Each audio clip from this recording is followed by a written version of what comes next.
Hey Bear Valley, how's it going? My name's John Metz. This is my assistant Sam Hoff.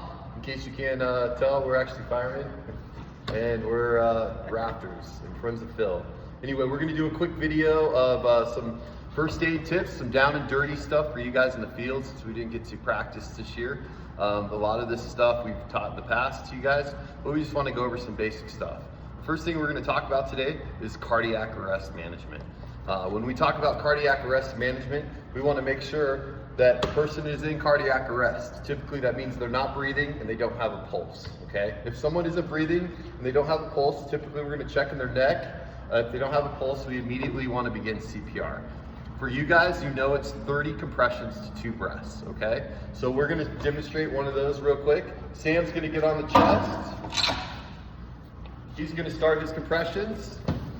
I'm gonna do a head tilt chin lift. He's counting out loud. 5, 6, 7, stay. 8. Okay, we get to 30. 10. Stop. Say that's 30. I blow. I blow. You can continue this cycle until you can get an AED on scene. Also a bag valve mask. If we have one of these at Bear Valley, if someone goes down on the premises, we want to get this connected to oxygen and we want to bag the patient. There's going to be more than 2 of you there. So ideally, while someone's doing CPR, the person bagging, what we'd like to see is a 2-person seal. So let's stop real quick. Sam's going to grab the bag. I'm going to hold the mask. Stop CPR. Bag. Bag. Okay? 2 people. 1 holding the mask, 1 bagging. Okay? When we talk about AED placement, if you have AEDs there, we want to follow the instructions. Open the pad, and I always think left goes low. You can look at the pictures here. Left is typically going to be purple or blue. It's going to go lower than the heart. Red is going to go on top of the heart, or we can put them on the front and back. Okay? But ideally left low. Follow the instructions. The AED shock is advised. And we just got to remember, guys, we got to have this person flat. If they're on the side of the river with rocks and stuff, it's not going to be that great. We want them flat on a flat surface so that back is on something flat that we can recoil the CPR off of. No rafts, no rocks, ideally not in the water. Anyway, you get the gist of it. That's our down and dirty CPR demonstration. Remember, when we talk about these scenarios, someone has to be the team leader. Okay, there's nothing worse than too many Indians, not enough chiefs kind of deal. That's a stupid analogy. Please don't use that in the future. But chiefs in India. Exactly. That's why it's stupid.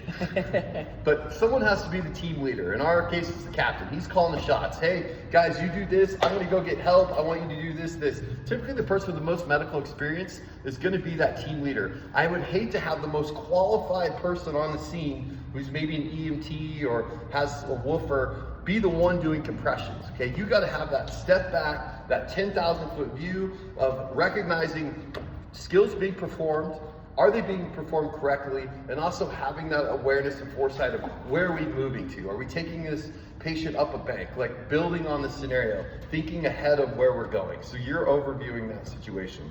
And also calling for help, super important as well. Make sure you get somebody dispatching the emergency system, whether they run up to the road and call or what have you. Anyway, we're going to transition. Like I said, this is down and dirty. We're going to talk about the SAM splints that Phil has on a lot of these kits. These are great for fractures of the wrist, the leg. Maybe someone rolls an ankle at Big Falls. Maybe someone's eating some of Phil's grilled chicken. They slip, trip, and fall and break their wrist. Who knows?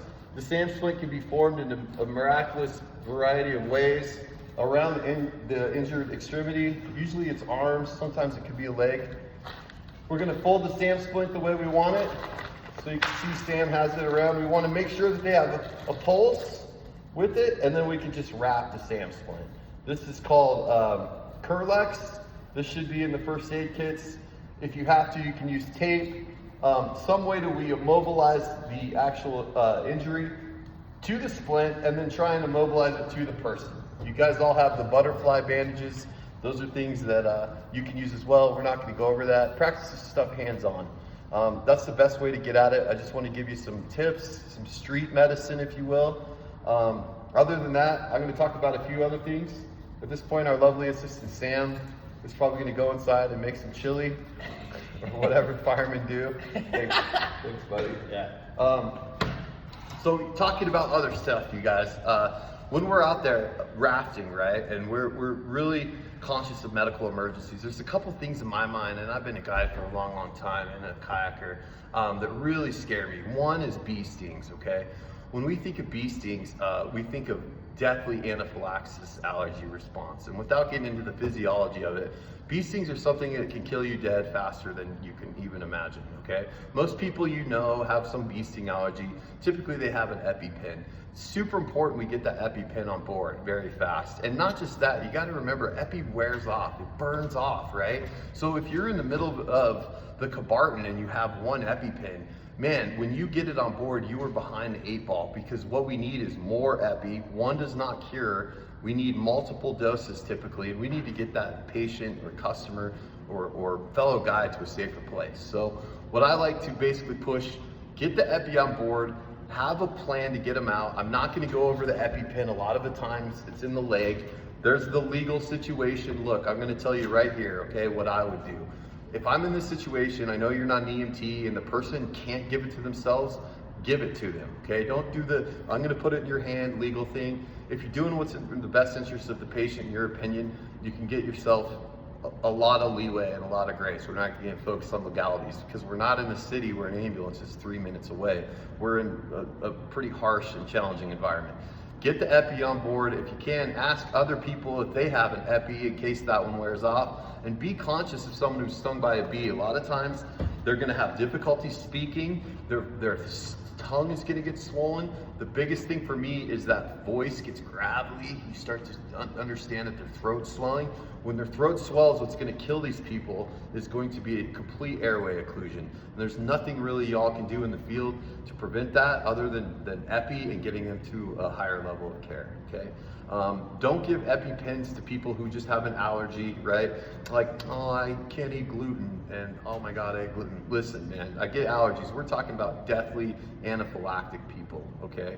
People who are losing their airway, they're swollen shut, they're starting to pass out, they're losing their blood pressure, people that need this medication immediately. That's my pitch on Epi. A couple things I also wanted to talk about that scare me on the river are old people, right? Sure, they can fall out, it's funny, ha ha ha. But what isn't funny is if like the most random thing you think of, imagine grandma's having chest pain somewhere while you guys are having lunch, right? These are things that we got to consider. If someone says they're having pretty bad chest pain and they have the gumption to come up to you and basically make that declaration, okay, we have to treat that like this person is having a life-threatening emergency. I know it could be a complete pain in the ass, but we don't want that person to move much, okay? We want them to be stable and we want to dispatch someone to get help, okay? Until proven otherwise, people with chest pain or severe short of breath or active seizing, those kind of things, we want to be able to get on top of these and get help coming as soon as possible. These are all situations that I think could happen rafting. We can talk about asthma as well. A lot of times people will have inhalers. Sure, let them use their inhaler. If someone has an acute episode of shortness of breath, you can try and coach them, talk them through, use your own clinical judgment, those of you who have a little more training. But if someone's really having an attack and the inhaler's not working, we need to get them to another level of care. The reason I bring this up, you guys, is we don't want people with shortness of breath or chest pain walking, okay? When you exert, right, when you're exerting that person, even having them walk 10 feet, a lot of us, like here being a paramedic, we don't do that. We get a lot of trouble with that. We want to move that person. Unfortunately, it can be a real pain in the ass, right? But you guys are creative, you're guides, you have webbing, you got all kinds of tools where you can actually move that person. Maybe you have to piggyback carry them, I don't know, get weird, but don't make them move, okay? Have help try to come to them and then get them to an extraction point. I understand you can land helicopters and ambulances and you got a lot of resources. Those are discussions you guys should have amongst yourselves. And I like to play games about it. We'll drive around and be like, hey, what happens if that house is on fire? Well, we do it all the time. That's what we do for a living. Think about it outside of Whitewater. We're constantly pre-planning rapids. Hey, what's your line? What's this? Think of it a medical emergency. Hey man, we're at lunch on the canyon and this person goes down with a seizure. What are we gonna do? Throw that out there sometimes. It creates a good group dynamic and a group discussion to really become active rescuers. Because part of guiding, in my experience, is customer care, right? And taking care of people and showing them a good time, right? But with that comes an incredible amount of responsibility because you are responsible for people and elements that aren't exactly friendly in the way we look at things. So that's my basic first aid stuff. You guys can reach out to me if you have any questions. My email is joncmetz, johncmetz@yahoo.com, or you can ask Phil if you have any questions or you're interested in a career in the fire service or being a paramedic. You can always email me, get my number from Phil, text me if you want to come ride with me at work. I work for the Nampa Fire Department.